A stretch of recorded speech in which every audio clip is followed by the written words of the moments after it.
आज का सेशन बहुत ही इंफॉर्मेटिव होने वाला है। इस सेशन में हम लोग पढ़ रहे हैं माध्यिका, यानी हम लोग स्टैटिक्स चैप्टर को कवर कर रहे हैं। एक क्वेश्चन ले रखा है 38 है, 17 है, 20 है, 8 है, 19 है, 35 है, 45 है, 15 है, 34 है और 12। इसका माध्यिका निकालना है। क्या निकालना है? माध्यिका। तो माध्यिका को ज्ञात करने के लिए हमने आपको बताया है कि एक फार्मूला लगाते हैं n+1/2, लेकिन उससे पहले क्या करना होगा, यहाँ पे देखो 38 पहले आ गया, 17 बाद में है, 20 बाद में, तो इस क्वेश्चन को पहले एक क्रम में करना होगा। क्रम का मतलब होता है आरोही और अवरोही।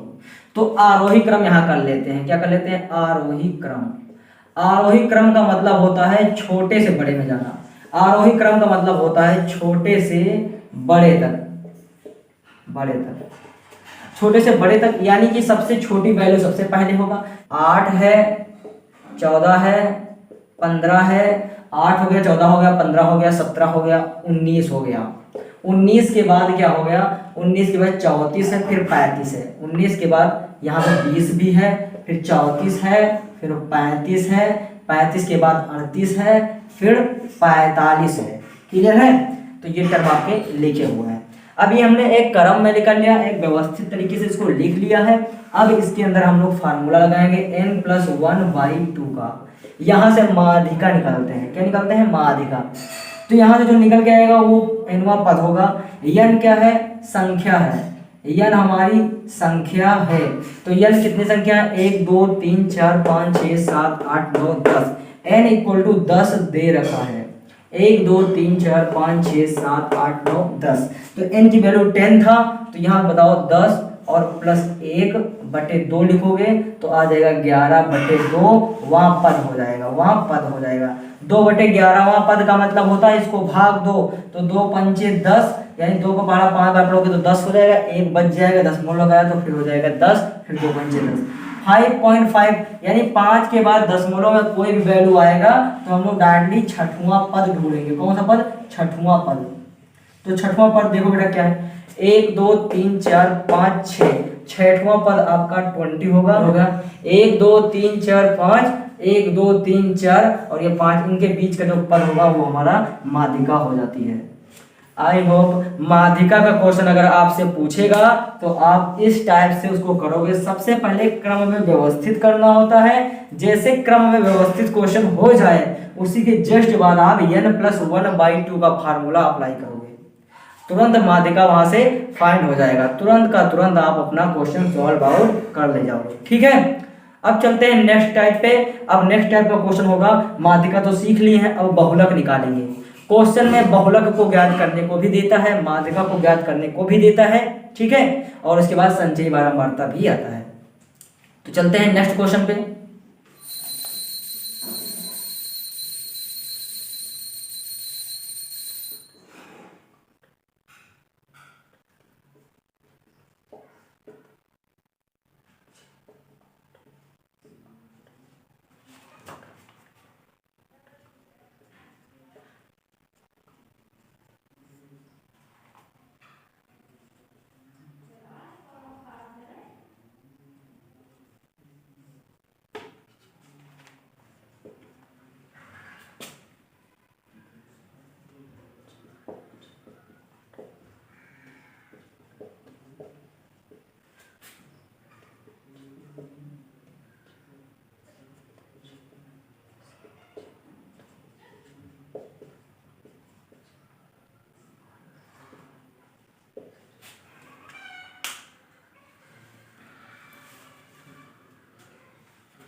हेलो गाइस, तो आज का सेशन बहुत ही इंफॉर्मेटिव होने वाला है। आज के सेशन में हम लोग संख्यांकी एक चैप्टर है, नया चैप्टर है, उसको स्टार्ट कर रखे हैं। इसको स्टैटिक्स भी बोला जाता है। तो स्टैटिक्स में मैंने एक क्वेश्चन ले रखा है, संख्या दे रखी है, ये क्वेश्चन ऐसे ऐसे करके गिवन है, पूछ रहा है उसका बहुलक बताइए। क्वेश्चन में बहुलक निकालने के लिए आएगा।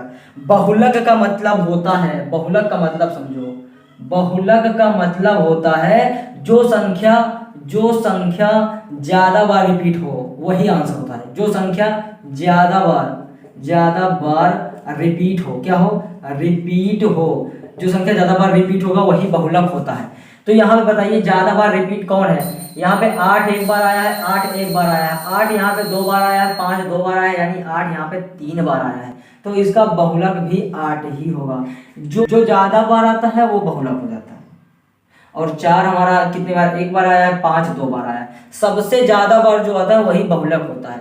ठीक है, ये समझ में आ गया होगा। बहुत ही सॉल्व, बहुत ही इजी क्वेश्चन है ये, बहुत ही इजी क्वेश्चन है। बहुलक बस जिसको आएगा वही कर पाएगा। यहाँ पे एक नेक्स्ट क्वेश्चन हमने ले रखा है बहुलक का। अब इसने पूछ रहा है बताइए बहुलक क्या होगा, कौन सी संख्या बहुलक होगी। तो आपको हमने एक ही ट्रिक बताया है, जो संख्या ज्यादा बार आए। बहुलक का मतलब होता है, देखो बहुलक शब्द जो है बहुत शब्द से मिलकर बना है, बहुत शब्द से मिलकर बना है, वही बहुलक होता है। जो संख्या ज्यादा बार आता है वो बहुलक कहलाता है। तो 4 यहाँ पे बहुत बार आया है, 1 बार आया है, 2 बार आया है, 3 बार आया है, 4 बार आया है, 5 बार आया है। तो 4 सबसे ज्यादा बार आया है, इसीलिए बहुलक इसमें जो 4 होगा। आई होप ये क्वेश्चन अच्छे से समझ में आ गया होगा। अगर आपसे पूछे कि बहुलक क्या है क्वेश्चन में, तो बहुलक को निकालने के लिए हम लोग क्या करेंगे, जितनी मान दिए होंगे उनमें हम देखेंगे सबसे ज्यादा किसका मान है, और सबसे ज्यादा जिसका मान होगा वही बहुलक होगा। बहुलक क्लियर हो गया होगा आई होप। ठीक है, हमने आज के सेशन में 2 टॉपिक को कवर किया है। पहला तो हमने किया था क्या, माध्यिका निकालने के लिए, और दूसरा बहुलक। एक बार इंट्रोड्यूस कराते हैं।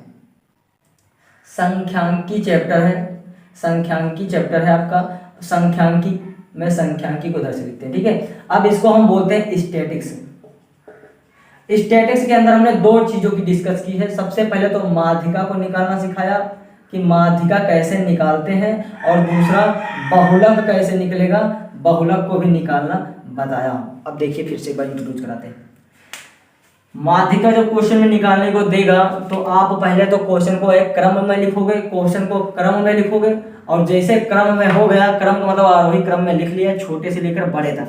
जैसे क्रम में लिखा और क्रम में लिखने के तत्पश्चात हम लोग क्या करेंगे, n+1/2 वाला फार्मूला लगाएंगे। और बहुलक का मतलब होता है जितना ज्यादा टर्म होगा, जितना ज्यादा टर्म होगा, मतलब जिसका मान जितने ज्यादा होगा वही बहुलक होगा। तो शायद बहुलक भी नहीं दिक्कत करेगा आपको, और संख्यांकी भी आपको दिक्कत करने वाली अब नहीं है। हमने कहा संख्यांकी का एक क्वेश्चन सॉल्व करके देखते हैं, माध्यिका निकालने की कोशिश करेंगे। क्वेश्चन दिया रखेगा 4 है, 12 है, 21 है, 9 है और 0 है, 8 है, 1 है, 11 है। ठीक है, ये क्वेश्चन दे रखा है, 11 के बाद ये क्वेश्चन दे रखा है, कह रहा माध्यिका बताइए। माध्यिका निकालना है क्वेश्चन का क्या निकालना है बेटा, माध्यिका ज्ञात कीजिए। हमने आपको बताया है कि माध्यिका निकालने के लिए सबसे पहले इसको क्रम में करेंगे, एक क्रम में करेंगे तो आरोही क्रम में करेंगे। आरोही क्रम में क्वेश्चन को करते हैं सबसे पहले। तो सबसे पहले सबसे छोटा 0 आएगा, फिर 1 आएगा, 0 आएगा, फिर 1 आएगा, फिर उससे छोटा उससे बड़ा 4 आ जाएगा, 4 के बाद आएगा 8, और 8 के बाद जस्ट 9 आएगा, 9 के बाद आएगा 11, और 11 के बाद आएगा 12, और 12 के जस्ट बाद आ जाएगा आपका 21। क्लियर है। एक टर्म 2 3 4 5 6 7 8 टर्म है, 1 2 3 4 5 6 7 8 टर्म ऊपर भी थे और 8 ही टर्म नीचे भी है, कोई टर्म छोड़ना नहीं है। क्रम में लिखने का मतलब छोटा आगे रहेगा और ऐसे बढ़ते बढ़ते बड़े तक चला जाएगा। ठीक है, वो क्रम हो गया। अब इसी के जस्ट बाद हमने कहा था फॉर्मूला लगाओगे, n+1/2 का फार्मूला लगाओगे, और n का मतलब होता है संख्या। n का मतलब क्या होता है, संख्या होता है। तो n का मान दे रखा है 8, लिख लेंगे, गिन लेंगे 1 2 3 4 5 6 7 8, इसलिए n का मान हमने पता चल गया कि 8 है। तो जहां n लिखा है वहां पे 8 लिख दो और +1 ऐड कर दो, /2 कर दो। तो बेटा यहाँ पे 9/2 आ जाएगा। क्या आ जाएगा, 9/2 आ जाएगा। तो इसको काटोगे तो 4 दशमलव कितना आ जाएगा, 4 दूनी 8 1 आ जाएगा, फिर 10 हो गया तो 4.5 आ जाएगा। 4.5 का मतलब है ये पांचवा भी टर्म आ रहा है इसके अंदर और चौथा भी टर्म आ रहा है। तो 1 2 3 4 5, तो इन दोनों को जोड़ लेंगे। 8 में 9 जोड़ोगे तो 17 हो जाएगा और /2 कर दो, तो 17/2 लिख दोगे। उसके बाद इसको डिवाइड करेंगे तो कितना आएगा, 8 दूनी 16 और 2 पंचे 10 यानी 8.5 इसका माध्यिका हो जाएगा। 8.5 का मतलब यहाँ पे 9वां टर्म क्या होगा उसको हम ज्ञात कर लेंगे। ये नहीं कर पा रहे हो आप तो इसको मत करना। 8 में 1 जोड़ोगे तो 9 आ जाएगा, 9/2 करोगे तो आपका 4.5 आएगा। 4.5 का मतलब 5वां टर्म। तो यहाँ से गिनो 1 2 3 4 और 5 यानी 5वां टर्म आपका 11 होगा। यही आपका राइट आंसर हो जाएगा। आई होप ये वीडियो समझ में आएगा तो प्लीज चैनल को लाइक शेयर सब्सक्राइब कर दीजिए। मिलते हैं नेक्स्ट सेशन पे, ठीक है।